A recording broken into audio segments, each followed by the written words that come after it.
So next question है, P Q R preposition है और एक्सप्रेशन हमें ये दिया है, ये कॉन्ट्राडिक्शन दिया है हमें, देन द एक्सप्रेशन ये क्या होगा। ठीक है, चलो करते हैं इसको। सो हमें दिया है पी इम्प्लाइज क्यू और ये इम्प्लाइज आर, ये कॉन्ट्राडिक्शन है। कॉन्ट्राडिक्शन मतलब ये ऑलवेज फॉल्स है। ठीक है, ऑलवेज फॉल्स इम्प्लीकेशन कब होता है ऑलवेज फॉल्स? जब यहाँ पे ट्रू हो यहाँ पे फॉल्स हो। इसका मतलब, इसका ये मतलब है कि ये वाली चीज़ ट्रू है और ये वाली चीज़ फॉल्स है। ठीक है, सो अब हमें क्या बोला है, देन द एक्सप्रेशन, एक्सप्रेशन ये वाला क्या है। ठीक है, तो R implies P implication Q. ठीक है, ये चीज़ क्या होगी। अब हमें पता है आर तो ऑलवेज फॉल्स होने वाला है, तो आर को अपन फॉल्स भर देते हैं।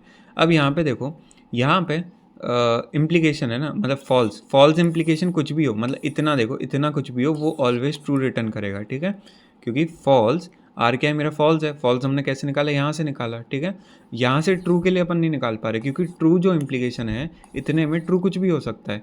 ट्रू हमारा ट्रू इम्प्लाइज ट्रू हो सकता है, ट्रू इम्प्लाइज, अच्छा फॉल्स इम्प्लाइज ट्रू भी ट्रू होता है, फॉल्स इम्प्लाइज फॉल्स भी ट्रू होता है। ठीक है, तो यहाँ से देखो फॉल्स इम्प्लाइज कुछ भी हो इतने में, वो हमेशा ट्रू ही रिटर्न करेगा। तो इस पूरे ने ट्रू रिटर्न किया। ठीक है, इस पूरे ने जैसे ही ट्रू रिटर्न किया, सो यहाँ से ट्रू इम्प्लाइज क्यू क्या होगा।